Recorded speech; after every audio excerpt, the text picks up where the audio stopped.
ఒక teacher board పైన ఎన్ వరుస సంఖ్యలు రాశాడు. 1 2 3 4 and so on up to N వరుస సంఖ్యలు బోర్డు పైన రాశాడు. రాసిన తర్వాత ఒక స్టూడెంట్ని పిలిచి దీని మొత్తం యొక్క సగటు కనుక్కోమన్నాడు. 1 2 3 and so on up to N నంబర్లు బోర్డు పైన రాశాడు. ఒక స్టూడెంట్ను పిలిచి ఈ నంబర్ల యొక్క సగటు కనుక్కోమన్నాడు. ఆ స్టూడెంట్ ఏం చేశాడంటే ఒక నంబర్ని ఎరేజ్ చేశాడు, ఒక నంబర్ని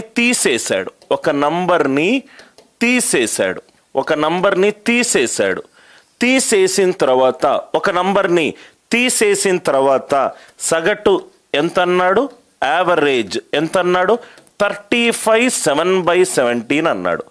35 7/17 అన్నాడు. సో తీసేసిన నంబర్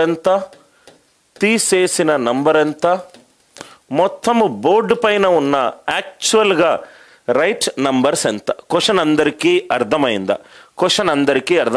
చాలా ఇంట్రెస్టింగ్ క్వశ్చన్ సార్. ఒక teacher 1 2 3 and so on up to N వరకు రైట్ బోర్డు పైన నంబర్లను రాశాడు. రాసిన తర్వాత ఒక స్టూడెంట్ని పిలిచి ఈ నంబర్ల యొక్క సగటు ఎంత కనుక్కోమన్నాడు. ఆ స్టూడెంట్ ఏం చేశాడు, బోర్డు దగ్గరకు వచ్చి ఒక నంబర్ తోడిపేశాడు. ఆ నంబరు 1 కావచ్చు, 2 కావచ్చు, 3 కావచ్చు, ఎన్ వరకు ఏదైనా నంబర్ కావచ్చు. రైట్, ఒక నంబర్ని తూడిపేసిన తర్వాత మిగతా నంబర్ల సగటు ఎంత అన్నాడు, 35 7/17. 35 7/17. ఆ స్టూడెంట్ 35 7/17 అన్నాడు. మొత్తము ఎన్ని నంబర్లు బోర్డు పైన ఉన్నాయి, యాక్చువల్గా స్టూడెంట్ తోడిపిన నంబర్ ఎంత? క్వశ్చన్ అందరికీ అర్థమైంది కదా సార్? రైట్, చాలా ఇంపార్టెంట్ క్వశ్చన్ ఇది. యాక్చువల్గా క్యాట్ ఎగ్జామినేషన్లో యావరేజ్ మీద అడిగిన question, original CAT examination question. 1 2 3 and so on up to N. Question అందరికీ అర్థమైంది కదా సార్? దీన్ని ఈక్వేషన్లతోటి ఎక్స్ల వైలతోటి చేసుకోవచ్చు, లాజికల్గా సాల్వ్ చేద్దాం. ఈ క్వశ్చన్ని నేనైతే ఎలా సాల్వ్ చేశానో చూద్దాం. అనిల్ నాయర్స్ వే. రైట్, మొత్తం నంబర్లు ఎన్ అనుకోవడము, మిస్ అయిన నంబర్ ఎక్స్ అనుకోవడము అలా కాకుండా లాజికల్గా సాల్వ్ చేద్దాం. 1 2 3 4 and so on up to N. నవ్వు ఇక్కడ చూడండి సార్, అసలు ఈ స్టూడెంట్ ఒక నంబర్ని తీసేయకపోతే యాక్చువల్ సగటు ఏమవుతుంది, లెఫ్ట్ సైడ్ నుంచి మొట్టమొదటి వాల్యూ, రైట్ సైడ్ నుంచి మొట్టమొదటి వాల్యూ డివైడెడ్ బై 2, 1 + n/2. ఇది యాక్చువల్ సగటు. రైట్, ఒక నంబర్ తీసేయడం వల్ల నాకు ఎంత వచ్చింది, 35 7/17 వచ్చింది. సార్ ఇదేమో ఒక నంబర్ తీసేయకపోతే వచ్చే సగటు ఏంటి, 1 + n/2. ఒక నంబర్ తీసిన తర్వాత వచ్చింది ఎంత, 35 7/17. 35 7/17 అని అంటే 35.4. అంటే ఇది అరౌండ్ ఒక నంబర్ తీసేసిన తర్వాత వచ్చే వాల్యూ ఎంత, 35.4. నేను ఈ క్వశ్చన్ చూడంగానే ఎన్ అనేది 70కి దగ్గరగా, మొత్తము నంబర్లు 70కి దగ్గరగా రాసుండే అవకాశం ఎక్కువగా ఉంది అని చెప్తున్నాను. సార్ ఎందుకు సార్ ఇదంటే, అసలు ఇదేమీ ఇవ్వకపోతే 70 నంబర్లు కనుక బోర్డు పైన ఉంటే 1 2 3 4 and so on up to 70 సగటు ఏమవుతుంది, 1 + 70/2. 1 + 70/2.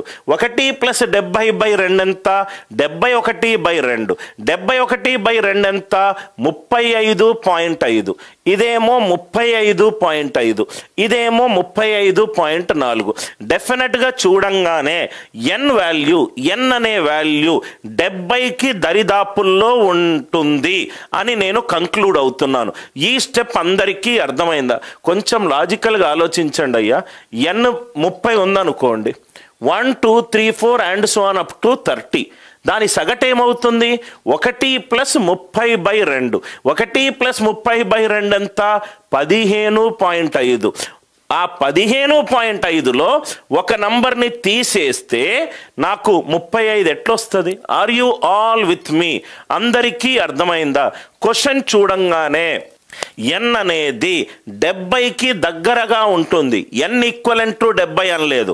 అది 69 కావచ్చు, 71 కావచ్చు, 73 కావచ్చు, 68 కావచ్చు. n అనే వాల్యూ 70 చుట్టూ తిరుగుతుంది.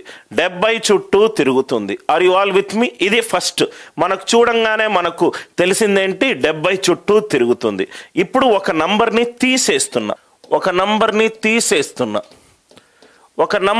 తీసేస్తే యావరేజ్ ఏమవుతుంది? రైట్, మొత్తము నంబర్ల కూడడం బై ఎన్ని నంబర్లు ఉంటే అన్ని నంబర్లు రాయడం. SN/n ఎంత ఇచ్చాడు వాడు? 35 7/17 ఇచ్చాడు. అంటే ఇదెంత? 602 డివైడెడ్ బై 17. 602 divided by 17. ఇక్కడ వరకు అందరికీ క్లియరా? 617 డివైడెడ్ బై 10. 602 ఏమో SN, 17 ఏమో n. n ఏమో 70కి దగ్గరగా ఉంటుందన్నాను. ఇదేమో 17. ఏ 17 మల్టిపుల్ 70కి దగ్గరగా ఉంటుంది? 17 4 68. అంటే ఇంటూ 4 చేస్తే 2408 డివైడెడ్ బై 68. 2408 divided by 68. 68 నంబర్లు డినామినేటర్లో ఒక నంబర్ తీసేసిన తర్వాత, అంటే మొత్తం యాక్చువల్గా ఎన్ని నంబర్లు ఉన్నాయి? 69 నంబర్లు ఉన్నాయి. ఈ 68 నంబర్లు అనేటి ఒక నంబర్ తీసేసిన తర్వాత వచ్చిన వాల్యూ. కాబట్టి మొత్తం ఎన్ని నంబర్లు ఉన్నాయి? 69 నంబర్లు ఉన్నాయి. ఈ 69 నంబర్ల 1 2 3 till 69, 1 2 3 దీని యావరేజ్ ఎంత చూద్దాం. n into n plus 1/2 divided by 69. 2415 divided by 69. 69 నంబర్లు ఉన్నాయి. దాన్ని కూడితే వచ్చే వాల్యూ 2415. దాన్ని కూడితే వచ్చే వాల్యూ 2415. కానీ ఒక నంబర్ తీసేసిన తర్వాత ఎన్ని నంబర్లు ఉన్నాయి? ఇక్కడ మీరు లాజికల్గా, ఇది ప్యూర్ క్వశ్చన్, లాజికల్ వేలోనే సాల్వ్ చేస్తాం సార్. లాజికల్ వేలో 69 నంబర్లు. ఆ 69 నంబర్లను కూడితే మనకు వచ్చిన వాల్యూ ఎంత? 2415. ఒక నంబర్ తీసేస్తే 69 కాస్త 68 అయింది. ఇదేమో 2408 అయింది. అంటే ఏ నంబర్ నేను ఎరేస్ చేశాడు స్టూడెంట్? 7. ఏ నంబర్ ఎరేస్ చేశాడు? 7. ఈ క్వశ్చన్ అందరికీ అర్థమైందా?